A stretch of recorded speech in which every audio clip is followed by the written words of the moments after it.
Welcome to Going Dutch, the dating and relationship advice, food vlog, movie trivia, and all things comedy show in Southern California and beyond.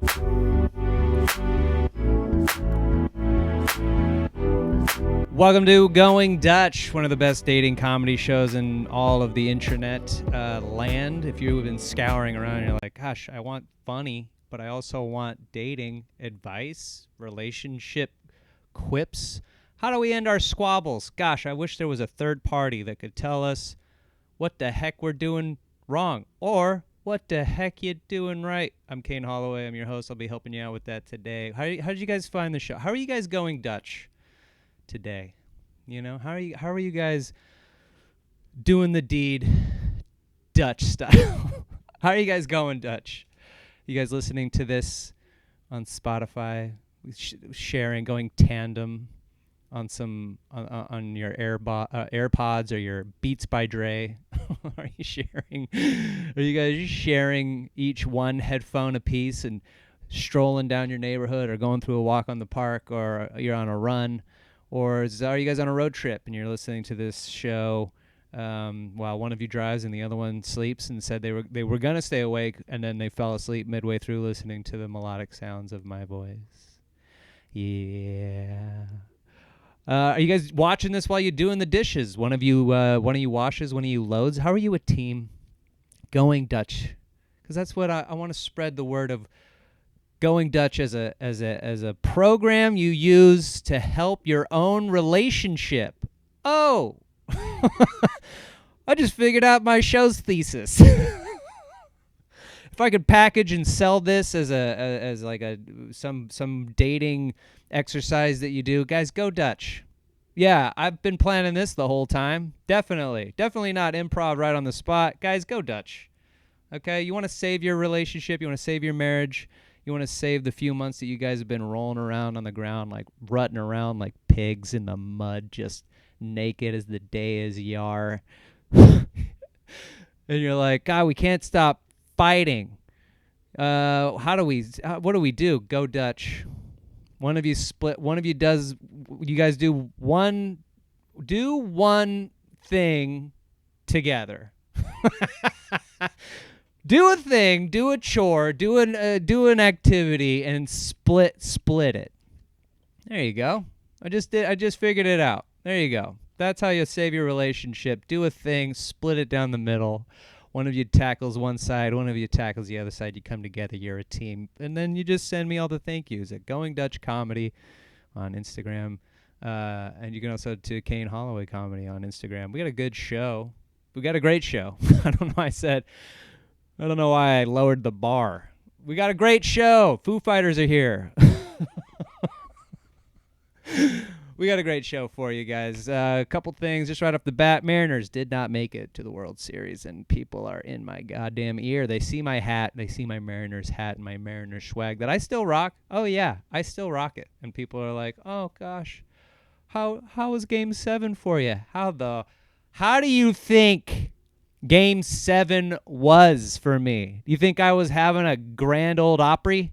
Think I was chilling, having just the time of my life?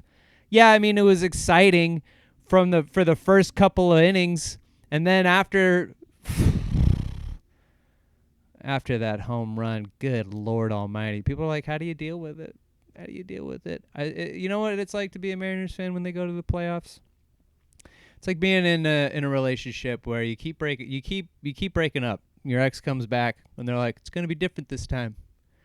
I promise difference. I promise change. Everything's gonna be different." And for the first 162 days, you're like, "This is the best it's ever been. Gosh, why did we ever break up?" And then, come October, you're like, "Oh God, you haven't changed. You haven't changed one bit. You're the same old mustache, big ass home run hitter you've always been. You son of a, you mother." So, yeah, it's like that. It's like your cheating ex keeps coming back telling you it's going to be different, babe. And then it ain't. And so then by the third time, you know, your feelings are you're numb. You're not sad. You're not mad. Like a mom who tried to go out and have a good time with her girls and left the oldest in charge. But when she comes home, the dog is dead and the youngest is missing. I'm not mad. I'm just disappointed. All right, let's get to our dating question. I put it out on the Instagram, both the Going Dutch Comedy and my personal Kane Holloway. And I got one back from a follower and I'm assuming listener of the show, Megan. She says, Kane, you might be the wrong person to ask, but how do I let my boyfriend know that I don't really like superhero movies? I find all the Marvel movies really taxing. We went and saw Fantastic Four, and I almost fell asleep in the theater. The problem is he watches all of the trashy reality shows with me, no complaints. How should I approach this subject? I'm thinking just letting him know he doesn't have to watch that my stuff with me, but I like that he watches it with me, so I feel like a hypocrite. Megan, look, I'm going to give you some piece of advice that my stepdad gave me when my relationship was failing. And unbeknownst to him, this was the exact advice I needed for me to end things with that person. Now, I'm not trying to get you to end things with your guy or your gal, but I do think that this is appropriate, a piece of advice. It just, when he said it, I remember thinking to myself, oh yeah, I need to find something new. So this is what he told me. Me and my ex, we were struggling. She actually wanted to ask my parents their advice. They've been married for 20 some odd years. And I think they were married for less time at that point because this is a long, long time ago. And you'll know by the references in the story. So she wants to tell them all of our issues and then get their advice. And my mom had a lot of go to couples counseling, and there's days that you're going to roll over and you're going to be like, God, I want to cut their face off and wear it. I hate them so much. But that's when you go to therapy. That was my mom's stock advice. So my stepdad, he comes up with his advice, and he's like, you know, your mom loves Everybody Loves Raymond. It's her favorite show. And I hate it. It's the worst show ever. I hate Raymond. I think he's a bad actor and really whiny. I don't like Deborah. She's like really naggy. It just seems like the worst relationship ever. The parents, I hate. He's like doesn't find the show funny. He's like also doesn't like Big Brother. She loves Big Brother. He's like, I don't like it. I hate it. I sit and I'm just like, yuck. This show, all these shows that your mom likes, they're all bad. They're all crap. I hate them all. But I love your mom, and I want her sitting next to me. So I don't actually mind it. And so that's what you need to find. You need to find somebody that you don't mind. You actually, the stuff that you hate, the stuff that you actively hate that they love doesn't seem as bad because they're sitting next to you enjoying it themselves, and you enjoy them, and you want them to enjoy it. So you sit there and you watch it, even though you hate it. What he does a lot of time, he likes to drink a little vodka with some Sprite or some Squirt, chews on some peanuts or some sunflowers. He's a real guy. Sometimes he'll fiddle with his fiddle with his guitar. I mean, this is all way back in the day when I was a kid. I don't actually know what he does now, but. You know, back in the day, he also had a thing he was doing at the same time as she was watching these shows. They just liked to sit next to each other.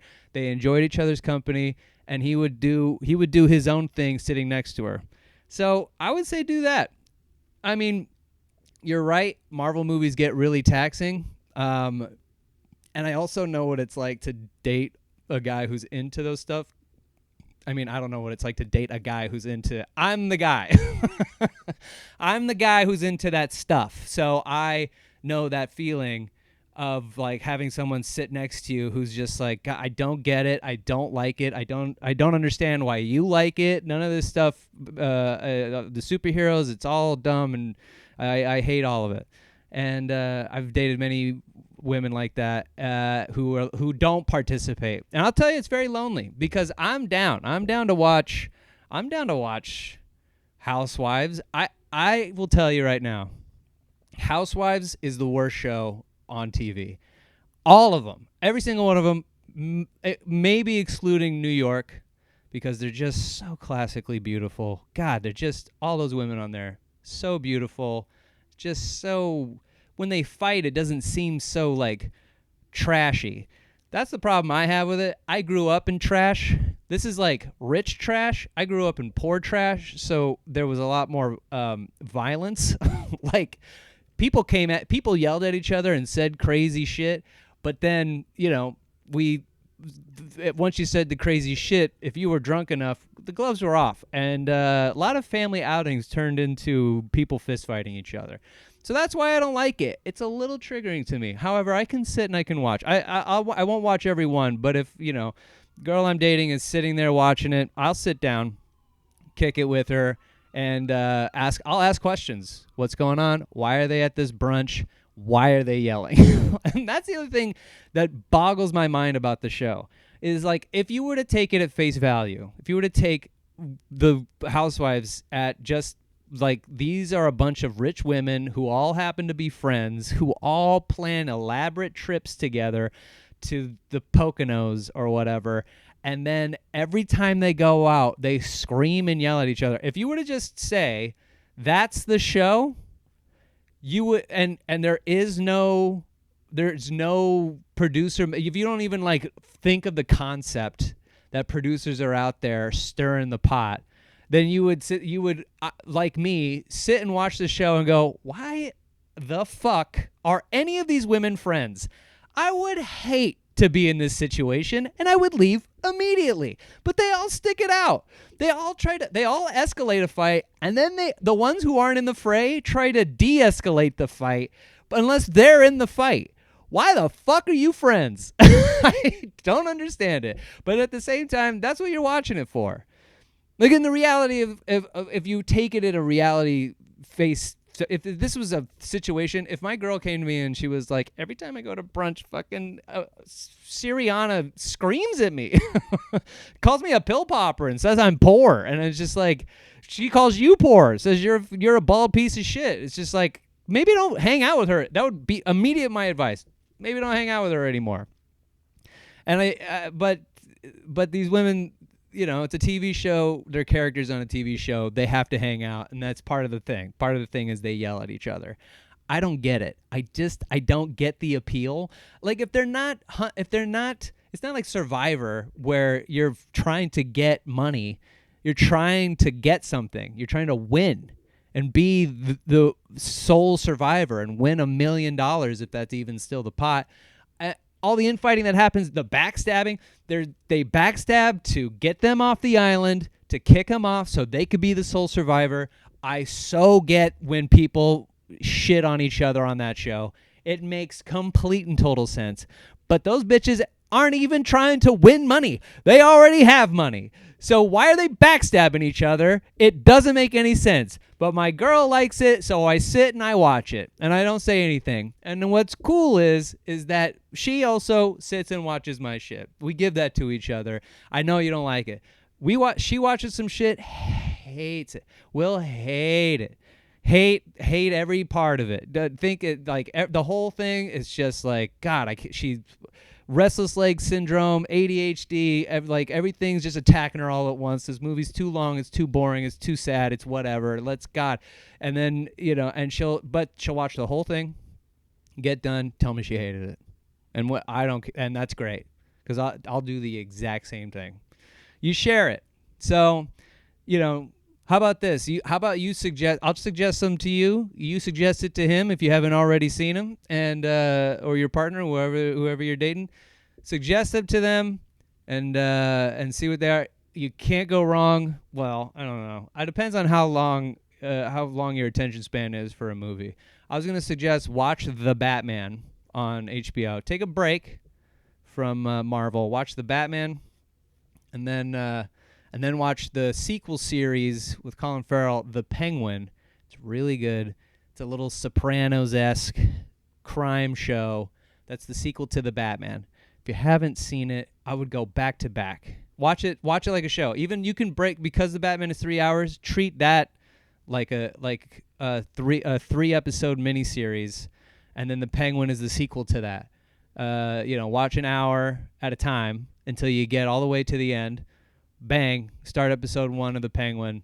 That'll be your binge watch. Treat it like a crime drama show where people get costumed up, and that, I think, and we can do that now. So do that as part of treat it like a streaming, and I think that'll salvage this like little chattering anger box you have when you're like, God, I don't get this. And also, yeah, I get it.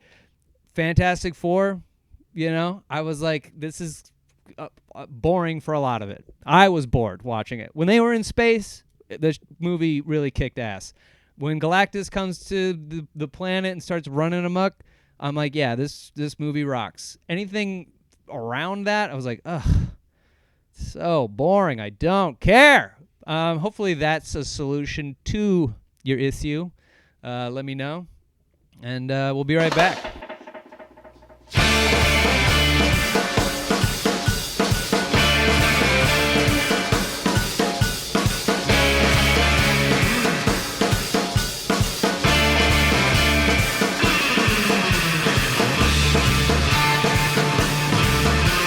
Welcome back, lords and ladies, to Date Night. It's Date Night. I cobbled together a couple date night spots for you guys here in the San Diego area. For those who didn't know it like I know it now, or if you guys probably know it better. I've only been here for 4 years. If you know it better than I, shoot me some date night spots that I should go try out so I could talk about them, enjoy them. I got a couple spots for you. I love a good date night. I love a good cheap spot, too. A cheap spot that's really delicious. And I got a spot for you. I got them right here on my laptop. Hold on. Let me fire it back up. I keep all my notes on there because I use my phone to record the video of this. And so here we go. Got them. Cheap Eats PB. Pacific Beach, for those not in the know. PB Sushi. One of my favorite cheap eat spots. These guys absolutely rule. It's like a hidden little spot behind Handel's ice cream. God damn it. And if you've never had Handel's ice cream, you're guys, go get some Handel's ice cream. I don't know, that's not part of this, okay? I mean, it is part of this because if you want to make that whole strip on Garnett Avenue in Pacific Beach, what we call PB, us local guys over here in San Diego, local San Diegans, we love a good sushi spot and then go get some ice cream. That combination does not sound good, but it is. But that whole street has some cool shit. PB Sushi.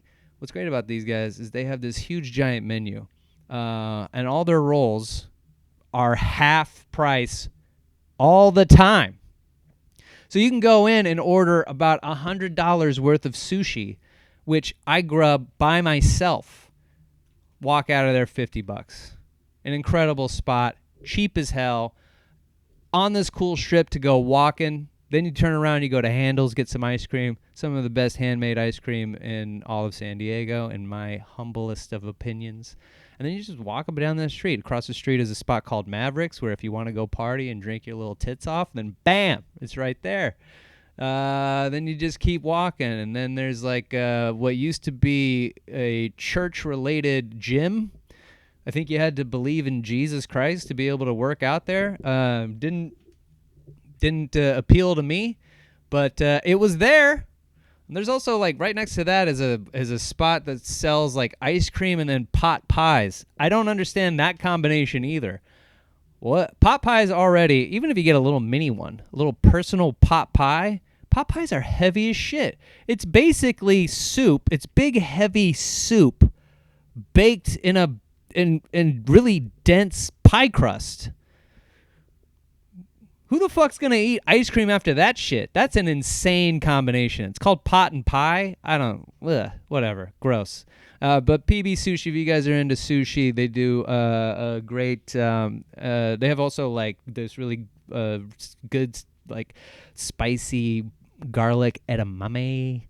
I'm an edamame guy. I love, I'm a big sushi guy, and I love a good cheap eats. This is a spot for you. And then you just walk, you turn around and you keep walking past Handel's, and you see the beach.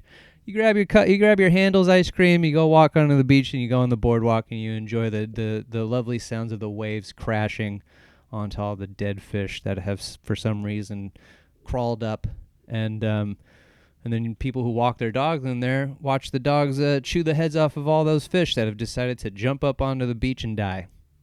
Sounds like a great date night to me. All right, moving on to we're going to North Park now. I got a new category, dope sandwiches. I love looking for a good sandwich spot for that 6-7 month time chunk in my life. I was living in New York City, not to brag, and there were sandwich places galore. It was a hub of some of the best sandwiches I've ever eaten, and I've been dying to look for it here. I found it here. There's a couple of really great spots.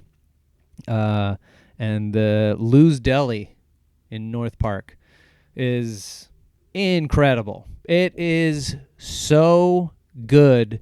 They have a really great roast beef. I almost said roast beast. They have a really great roast beef. They have an incredible turkey club.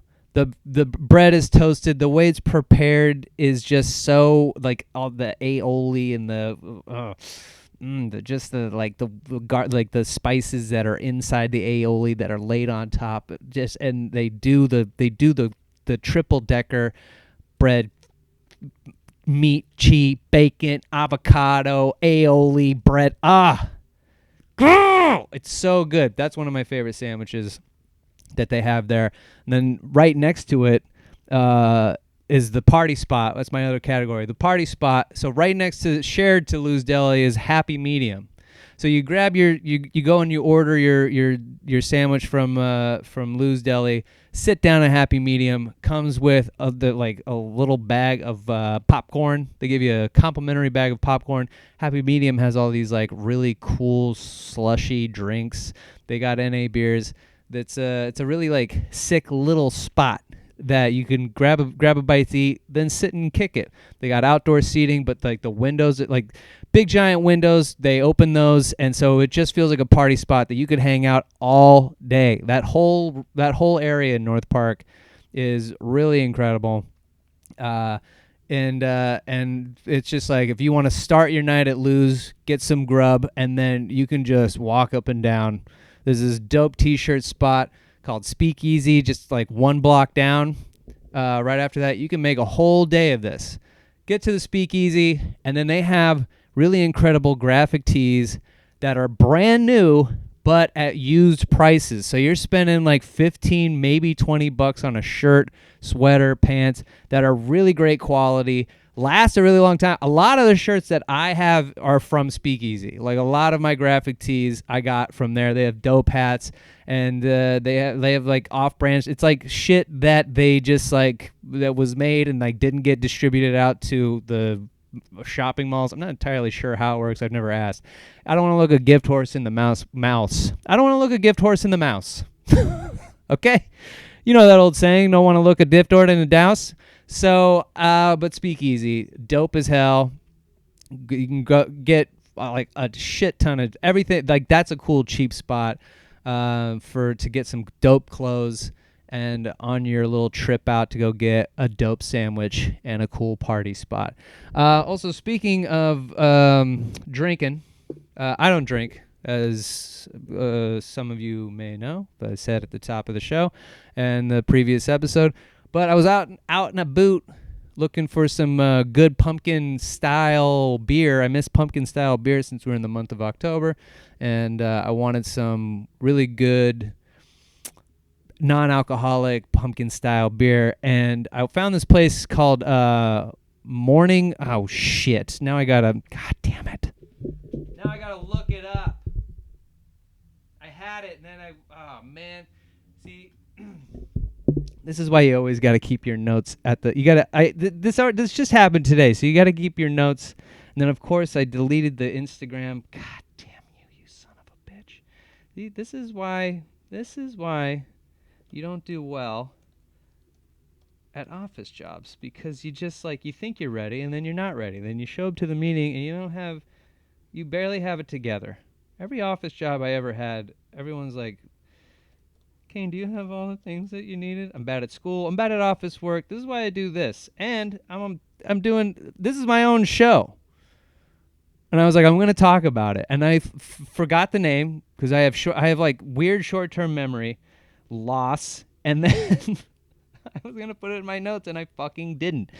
Monday morning .af, Monday morning. And it's the entire spot is also in PB. This spot is non-alcoholic.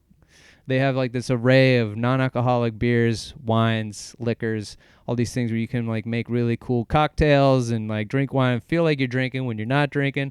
For those of you that are sober but would still like that feeling of like partying and having a night out, drinking, like gaining the calories, without damaging your liver or fucking your life and to a point where you're living in a dirty mattress in the alley of a restaurant that you now can't afford to eat at. So this place, Monday morning, it was really cool. I walked in just to I was like trying to find some cool pumpkin spice, and then they had this like eclectic little different array of different solo cans, and you can pick and then make your own 6-pack, and then you have they gave you a 6-pack holder and you just kind of like snap it in.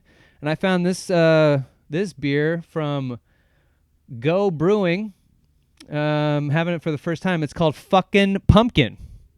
And that's the can for those of you watching. Fucking Pumpkin with real pumpkin and spices. And brother, this shit is delicious. It is good. Like really good. I really enjoyed that. It's so good. It's exactly what I wanted. So if you're a non-alcoholic drinker looking for that kind of vibe where you like miss beer and like having a beer and hanging out with some friends, or like having people over and they also don't drink, and so I have like different arrays of beers. You'll be seeing them throughout every episode. I don't know about every episode. A lot of the episodes, I want to highlight some of that cool shit that people who don't drink maybe you don't know about. And so Monday morning, check out Monday morning. Also, you could check out all of these in the description. So go ahead and check those out. Plan a date night. Surprise them with, hey, check it out. We're going to go find a dope sandwich. Then we're going to go chill at this cool bar, get some eclectic drinks. Then we're going to bang it over, grab a graphic tee. Hopefully it has Michael Myers on it. And then we're going to get some NA beers. And then we're going to rut around on the floor like pigs. We're going to root and rut. That might be an inside joke more for somebody who listens to this show. All right. Anyway, that's it. That's date night. I'll be right back.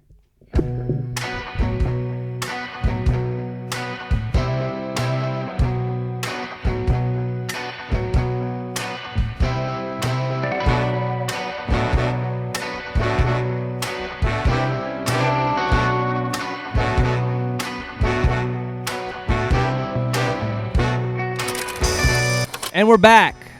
This is movie night, ladies and gentlemen. All the movies and possible TV shows that are horror related for the month of October as we're getting closer and closer to Halloween.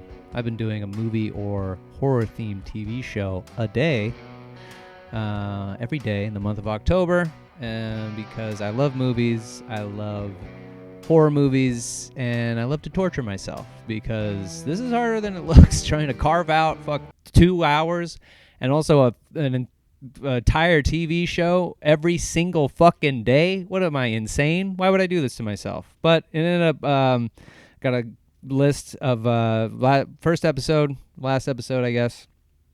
We did my first 8 and I ranked them, reviewed them.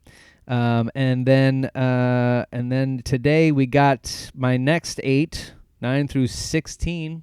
So we're going to talk about all these, review them, and then I'm going to give you my top 3, my bottom 3. I'm going to let you know what they're rated on my dating scale. First date, third date, and or last date. First date, of course, it's a movie or TV show that is so good you would risk a first date on it. You're like, guys, we got to share this together. Guys, if you're dating more than one person at the same time and you decided to have a triple date, sit down, watch a show together. Hopefully it turns into a 3-way.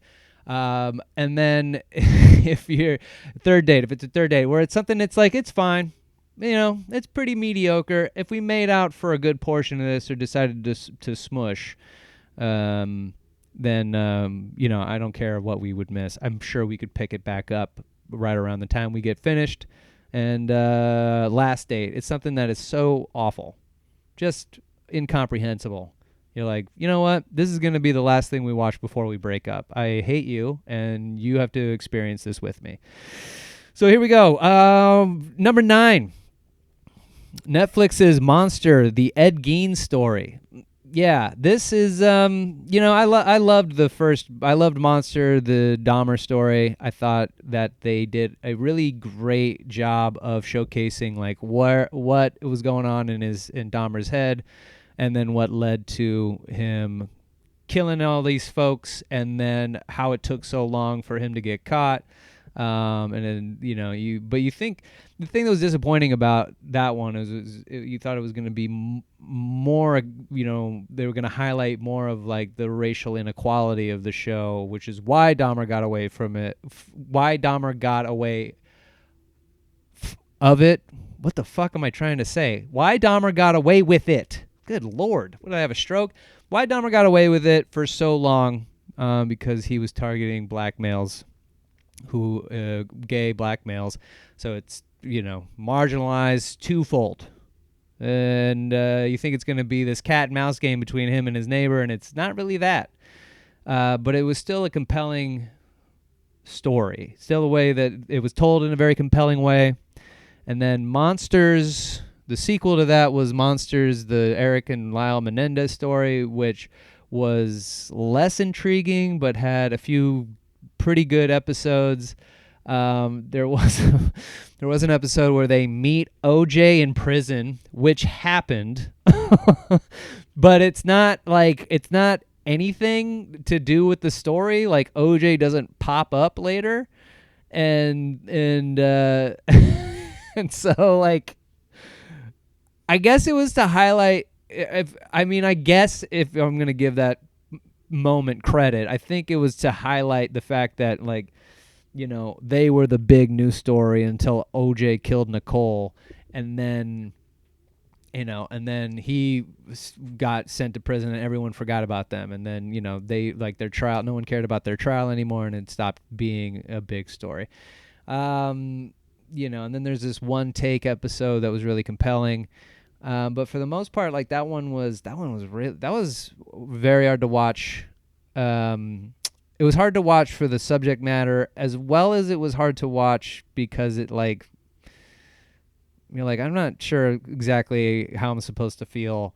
So then Monsters Ed Gein comes up with this, and you're like, okay, all right, let's see what. You see, because the thing about the Lyle and Eric Menendez story is like they're trying to have their cake and eat it too. They're trying to be like, yeah, they blew their mom and dad's head off with shotguns. Intense, violent way to go out. And but then we're gonna show, kind of why they did it and why you should feel sorry for them. It's like, yeah, but they did blow their mom and dad's head off. What? All right. Like at no point during Dahmer do you ever feel bad for Dahmer. You're like, good God, I'm so glad I never ran into this guy. But with Lyle and Eric Menendez, you're like, oh, am I supposed to fucking feel bad for them? Then we get to the Ed Gein story. And the Ed Gein story is trying to tell a story about how Ed Gein is the first big serial killer. He's the guy that started the serial killer craze. The craze not only in our society as people who want to get into the serial killer part of their life, but also, they want to the movies that were inspired by everything that Ed Gein did. And I was like appreciating the take where they're like, yeah, here's Ed Gein and here's what he inspired. But then it's just it's cut so weirdly. Every episode I'm like, what are they trying to tell me? And then the latter half of the show, they're trying to make the audience feel bad for Ed. Ed Gein. Ed Gein, a guy who may or may not have dug up dead bodies and fucked them. Right? Okay, so I'm supposed to feel bad I'm supposed to feel bad for that guy? And then they just say he did some stuff that he just so clearly didn't do. So I'm confused. Like, I'm just going to spoil it. At one point, the Mindhunter FBI guys go ask Ed Gein about Ted Bundy.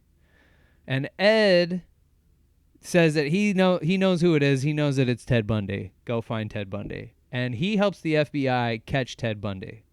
Right? And then he's like, I did some good in the world. I finally gave something back to the world. And then you find out none of that fucking happened. Okay, so if Ed wasn't a reformed serial killer who helped the FBI catch other serial killers, they want to make it seem like he was doing a Hannibal Lecter, but Hannibal Lecter wasn't based on him. Fucking Buffalo Bill was based on him. At no point during the movie do you ever see somebody playing Anthony Hopkins going, I would like to figure out who was going on in Ed Gein's head so I can, have that as part of my character for Hannibal Lecter. It's a terrible Anthony Hopkins impression. But none of that. It was Buffalo Bill. They even show Buffalo Bill. So I'm confused. And then they just show like Ed being like, I did what I could to be. He sounds like Winnie the Pooh for most of the movie or most of the show. I did what. He's not British either. I'm like, okay, so if that didn't happen, and you're just showing me, it just feels, and this is what I was going to say about the whole OJ thing for the Eric and Lyle Menendez thing. Like, they're pulling a Marvel, and they're saying, like, hey, look at all these other serial killers that are connected to Ed. This is a connected cinematic universe. What the fuck? Who the fuck wants that? Who wants that? I don't need to see these guys cross together like Captain America and Iron Man. Nobody fucking needs to see that. So weird. If that didn't happen, why'd you put it on? And then Ed dies of lung cancer, and he goes to serial killer heaven. This is in the end of the movie, or show. I keep saying movie. He goes to serial killer heaven, where his mom is standing on the top of the stairs being like, Eddie, boy, did you make a name for yourself. I'm so gosh darn proud of you. Are we supposed to be fucking hyped that Ed Gein did what he did? Are we supposed to be on his side? What the fuck are you trying to say with this? Insane. Awful. It was fucking awful. It was not good at all. All of the shit about Texas Chainsaw Massacre and fucking Psycho and all that stuff, it's like, yeah, that's compelling, sure. But also, you're a show that is showing your inspiration from Ed Gein. You're the same. So what exactly are you trying to say about your show depicting Ed Gein, inspiring these things? What are you saying? What are you trying to tell me? That if I watch this show, I'll become a serial killer? Or are all serial killers human and we should have a little bit of, hold space for serial killers? What the fuck? This show sucks. It's bad. I hated it. All right. Friday the 13th, Jason Lives.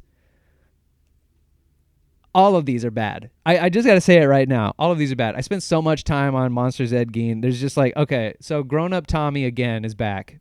He digs up.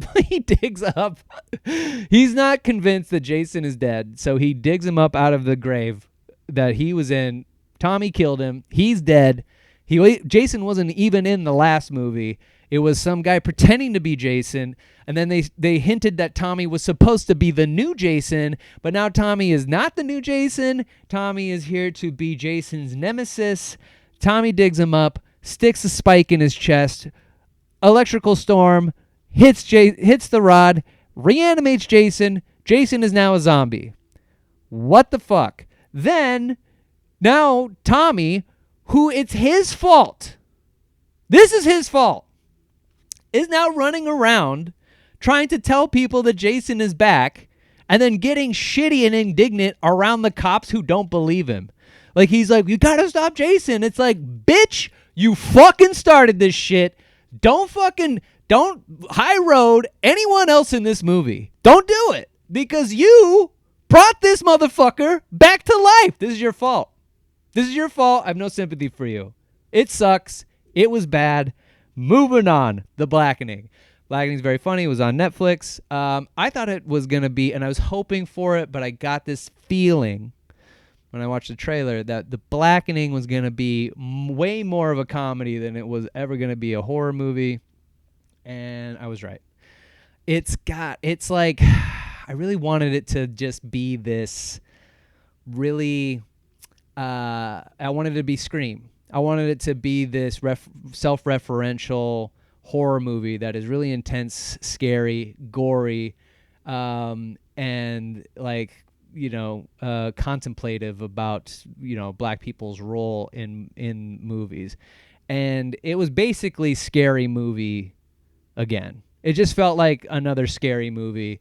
And so, like, nobody's really acting how you should in the situation that they find themselves in. And so I was disappointed with that, but it's still really funny. Like, a lot of the shit that goes on and a lot of the stuff that's said, a lot of the commentary on all of the, like, everything that they're doing in the movie. And like the concept that they're getting close to the end and they have the ability to call the cops and none of them want to do it. You're like, yeah, no, I get it. It's like that feeling. It's like when you get to the end of Get Out and, the main character, I think his name is Chris, is standing over his white girlfriend with a gun. And then you see blue lights and everyone in the theater. It just, nothing needed to be said.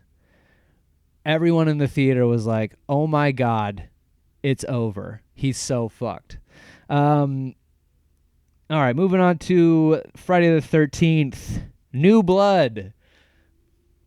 This is where Jason fights Jean Grey from the X-Men. There's a girl, and this one is even more confusing.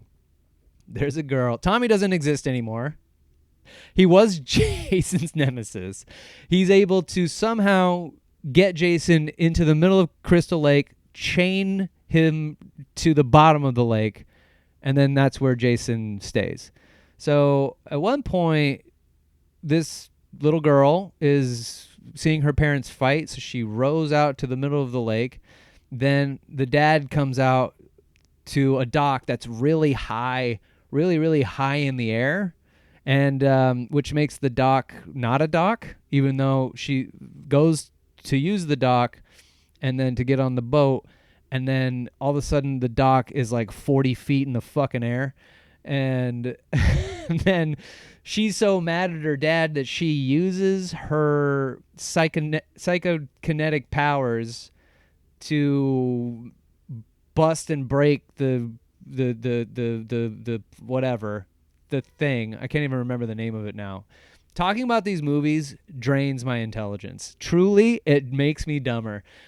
What the dock? Jesus Christ. She shatters the dock, drowns her dad. Dad dies.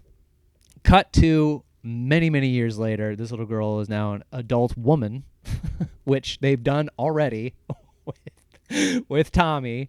Tommy once was a little boy, played by Corey Feldman, killed Jason. Next movie, they show Corey Feldman as a little boy having scary Jason dreams. He wakes up, he's an adult, played by an actor. Then in the next one, it's Tommy again, except he's played by a completely different guy. They were like trying to make Tommy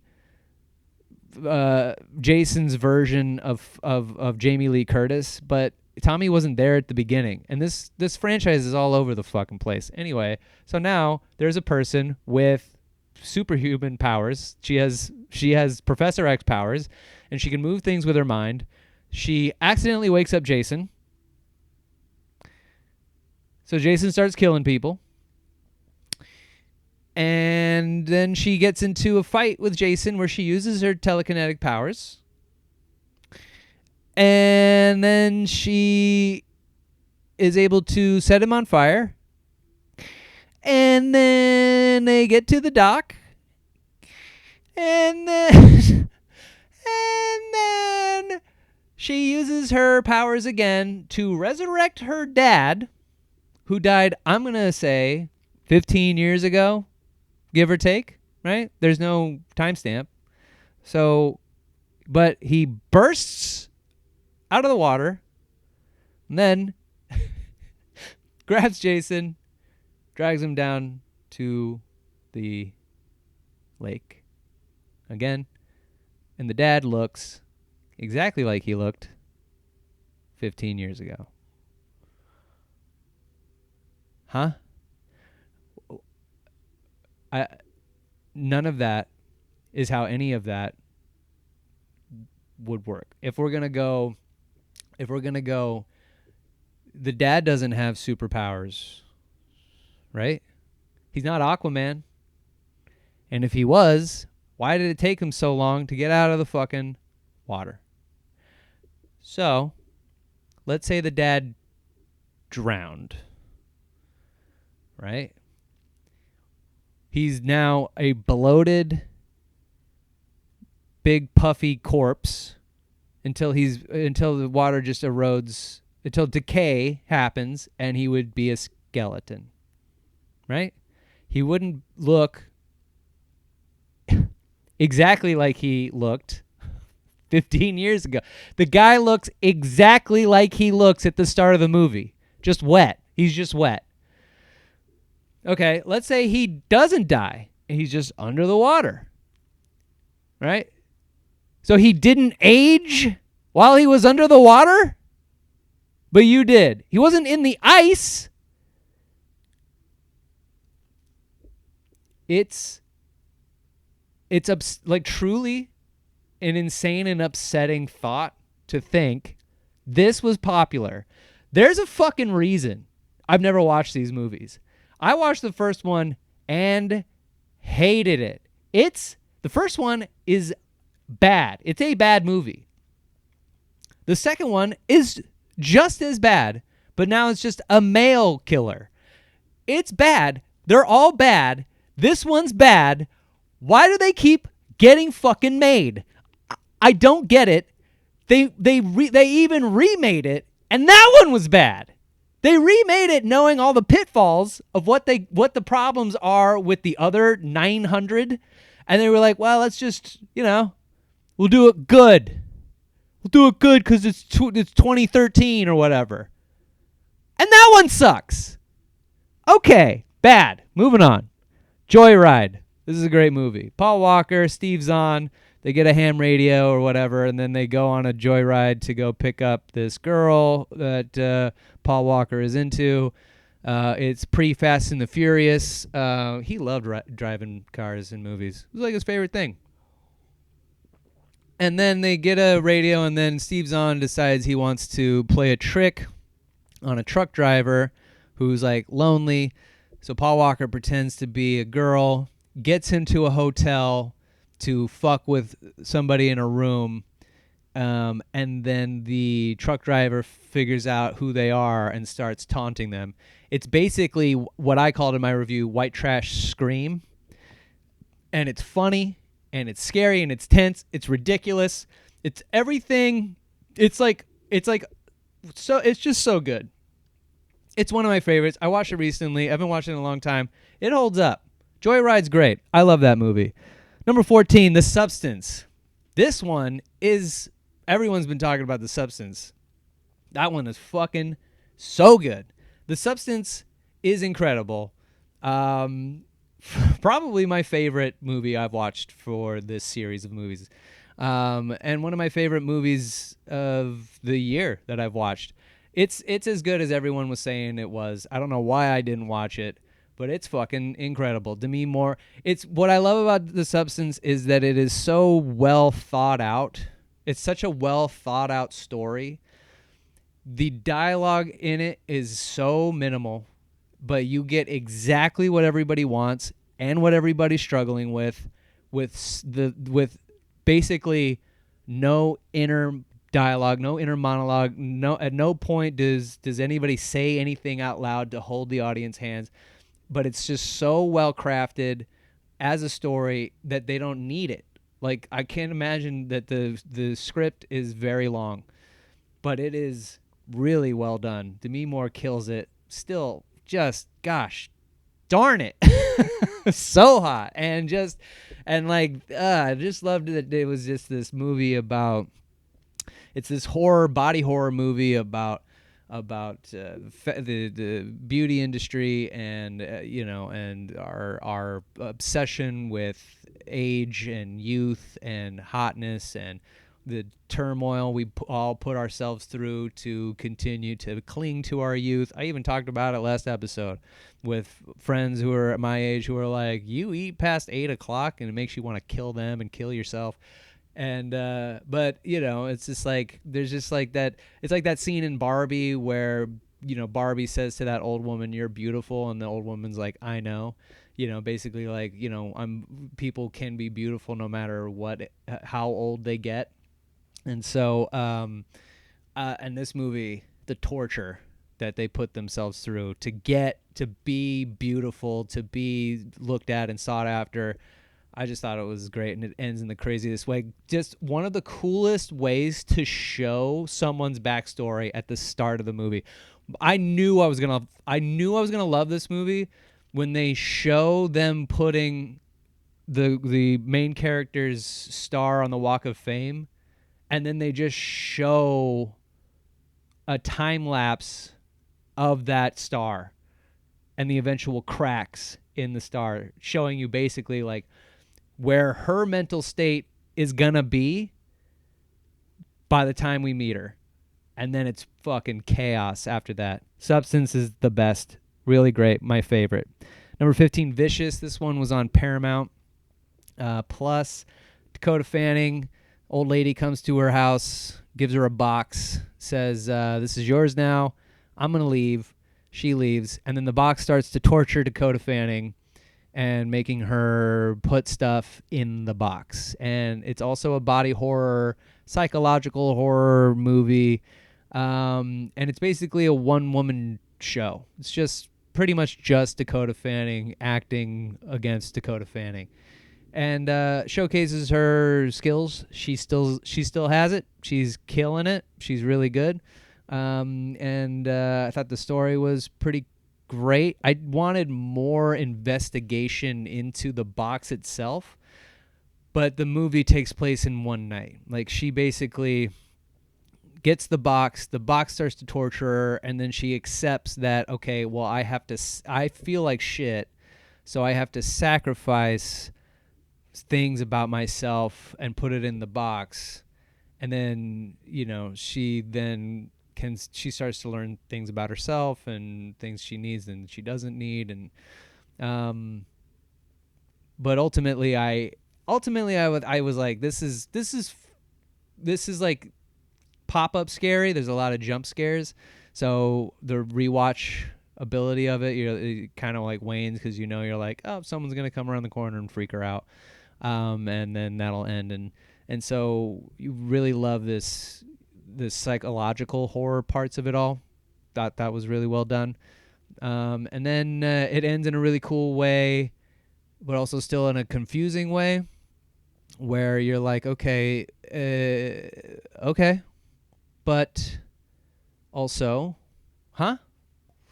you could have done that the whole time?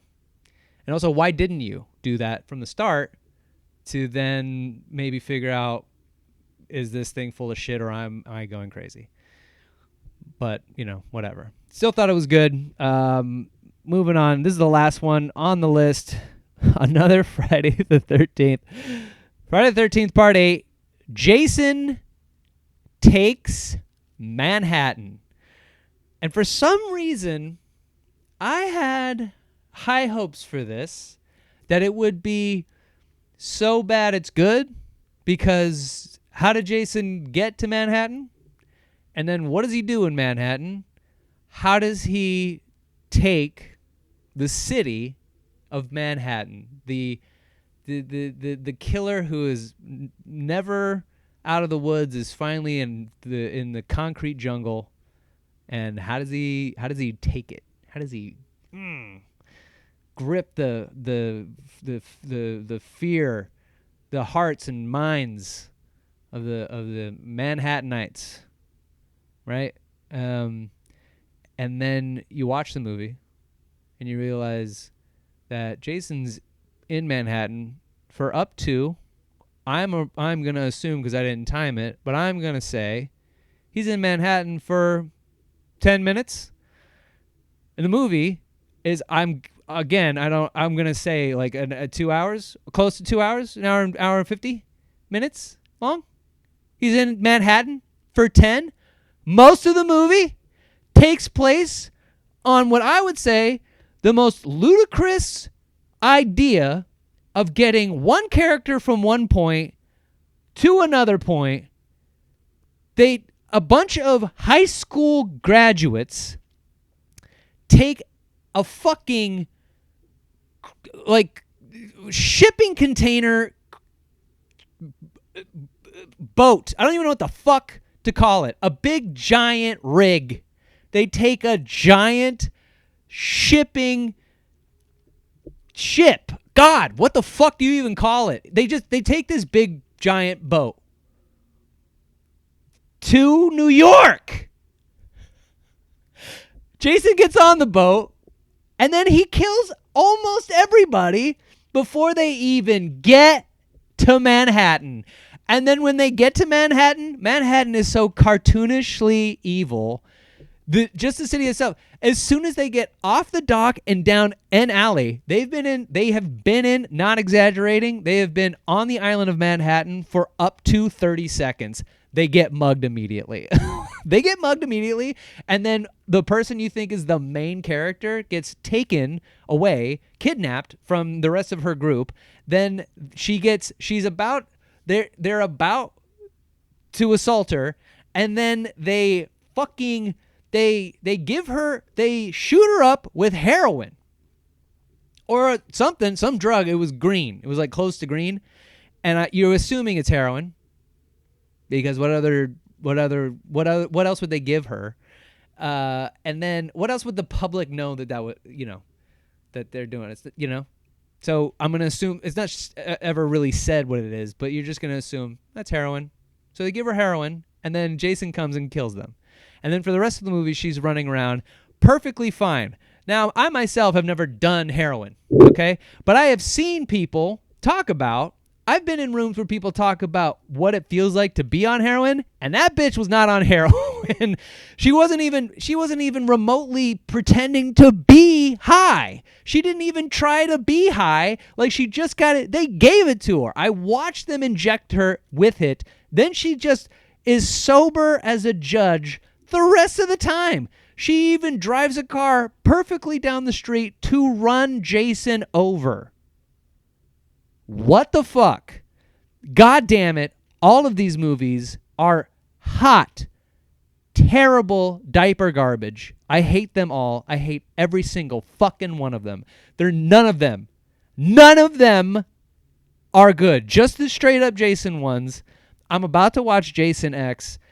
And I watched that once a long time ago as a kid, and I remember loving it because it was also bad. Because Jason is in space. It's called Jason X. He becomes Super Shredder in the movie. He goes through a thing and becomes Super Jason, and then keeps killing. But he was already Super Jason because he's a fucking zombie you shoot him and he doesn't die. I'm like, and I love that one. I love that one. It's great. God. Okay. So they're all bad. Here are my top 3 of my horror movies this week that I've watched. The Substance, of course, Joyride, The Blackening. Those are my top 3. The Substance, first date movie. It's so good. I would risk a first date on it. It's just, it's going to ruin the mood it's kind of going to ruin the mood. It's really sexy. It's a sexy movie. So that first half, if you're not smushing before then, then you guys are really locked in. Joyride, again, first date movie. I love this movie. I think it holds up. It's one of Paul Walker's best movies where he's driving a car the whole time. It's his best. And he's done 9 or 8 or whatever, I guess 7. No, not even. Because he wasn't in Tokyo Drift. He's done a handful of fucking Fast and the Furious movies, and this is his best one. All right. The Blackening, This is a... I'm going to say it's a third date movie. You can make out during it and still know what's going on. Bottom 3. Monster Ed Gein Story, Friday the 13th, New Blood, Friday the 13th, Jason Takes Manhattan. I'm going to say that Monsters Ed Gein Story is I'm going to say last date because you can't really fuck during this. It's not one of those shows where you put it on and you fuck because he's creepy as hell and the subject matter is just awful. You just can't. So it's a last date. If you decide you hate this person and you want to slog through 3 hours together, this is the show. Friday the 13th, The New Blood is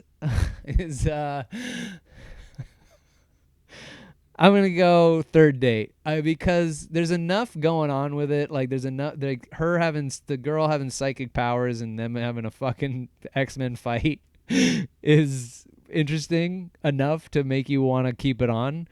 But the acting is terrible and everything that happens in it is bad. So it's still a third date movie. You could fuck during it and then and be fine.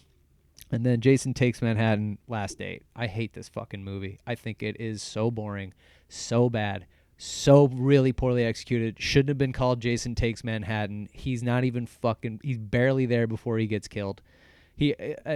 Before he's just turned into. And also that's the other thing. He doesn't sludge. Toxic waste in the sewer hits him and turns him back into a small boy.